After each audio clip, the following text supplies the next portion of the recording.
Hey everyone, welcome back to my vitamin B video series. Today we're going to be talking about the best way to take vitamin Bs, including some tips on what you may want to avoid when you're taking vitamin B. For those of you who are new to my channel, my name is Christy. I have been professionally treating clients with treatment-resistant hyperpigmentation, acne, and anti-aging without the use of topical medication for over 17 years. Okay, so first let's talk about the most common way and usually the most economical way to take a vitamin B, and that is going to be in a tablet form like this. Now, I generally don't recommend this way for most clients, and one of the reasons is when it's a multivitamin mineral combination all in one tablet, even though it's really convenient to take, it's going to have some things that can reduce absorption. So for example, vitamin B and vitamin C, although both of them are water soluble, should not be taken together because vitamin C can reduce absorption of vitamin B12. It's also combined not only with vitamin complex Bs and C is magnesium. Now, even though vitamin Bs generally it doesn't directly produce energy, but it does play a key role in helping to increase energy levels in the body.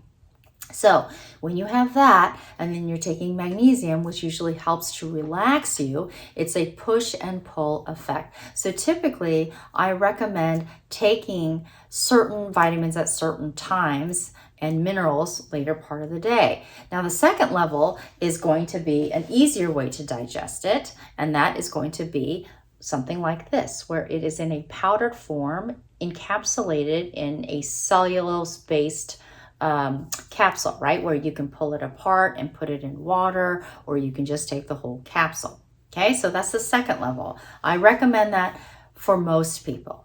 Now, for people who take medications, for people who are sensitive to being nauseous, or you have a vitamin B12 deficiency, like you've actually taken a test. And typically people who have autoimmune disorders, such as celiac disease or some form lupus or Hashimoto's, typically you're going to be lower in vitamin B12. So you can take this in a liquid form. Now, some studies have shown that if you take a very high dosage of vitamin B12, that is just as effective as taking it as a shot or intramuscularly. Okay, so this one in particular has 5,000 micrograms. It is equivalent to 208,330 percentage. And as you can see, it's not a tablet, it's a liquid form, and you take it in the form like in the pipette. There's even a marker of how much you need to take. And what you do is you put it in your mouth and you swish it around for 15 seconds and then you swallow it. So some part of it is going to be absorbed in the mucosa of the mouth as well.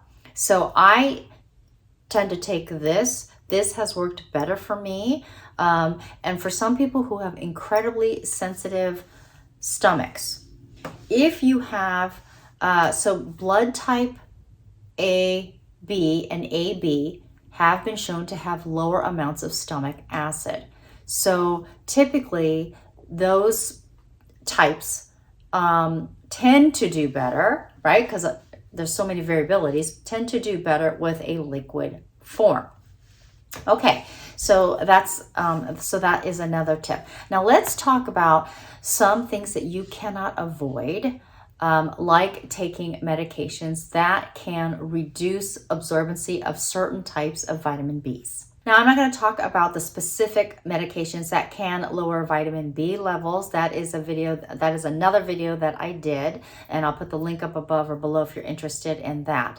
What I am going to talk about is, because medication has been known to reduce vitamin B levels in your body, it is best to take it with the advisement of your doctor or your healthcare practitioner, is taking it a few hours before or a few hours after that you have eaten. So is it better to take a vitamin B12 by itself or complex vitamin Bs? And that depends. First, you always want to consult with your healthcare practitioner or your doctor, because there's all kinds of variables. So generally speaking, people who have medical conditions that involve their liver, diabetes, they have GI tract issues, they're taking medications. These are all factors that can just reduce all the vitamin Bs in your body. So after consulting with them, I generally would recommend taking a complex B vitamin. Now, what are some factors that in addition to those things can reduce absorption of vitamin B in your body?